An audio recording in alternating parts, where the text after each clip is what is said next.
This is day 90, the hidden benefit. One hidden benefit of being in a startup scenario is that you quickly identify your weaknesses. Being aware of and identifying these are the first steps to overcoming them. However, once you recognize a weakness as a problem, what do you do about it? The startup environment acts like a pressure cooker for self-discovery. Everything for an early-stage founder feels like a crisis, and the desire is to be on fire, to push the limits, to make quick decisions.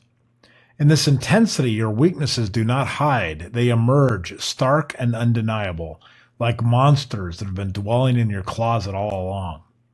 The question is not whether you will discover them, but what you will do when they finally show up. You cannot know what you are ignorant of because you are ignorant of it. However, once you find out, then what? Some weaknesses are easily identifiable. These are the sins of commission. We are all good at identifying. However, the hardest part is the unseen tendencies, the preconceived notions, the biases, the behavioral reactions that we do not realize that we are doing.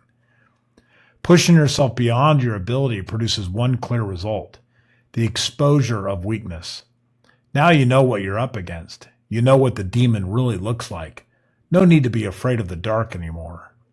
The real challenge comes after the revelation. When you let people know what you are trying to accomplish, two things happen. The first is that they are likely to help you or at least not get in your way. Second, your fear of disappointing them will make you even more motivated. This external accountability transforms private weakness into public commitment. The more people who know, the less likely you are to fail, or if you do, it will not be as bad as it usually would have been. Yet there is a wisdom in not rushing the response. The discipline to pause is not about delay, it's about seeing clearly. Speed without clarity burns energy and invites error.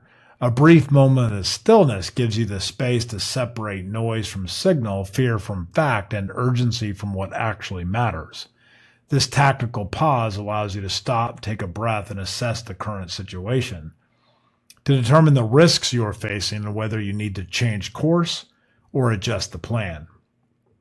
Self-actualization is a good thing, but it must come by drip, not all at once. There may be certain times in life when you are just not capable of handling such a revelation about yourself.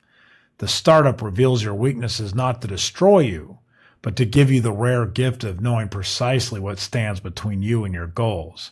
What you do with that knowledge determines everything that follows. Lucky me.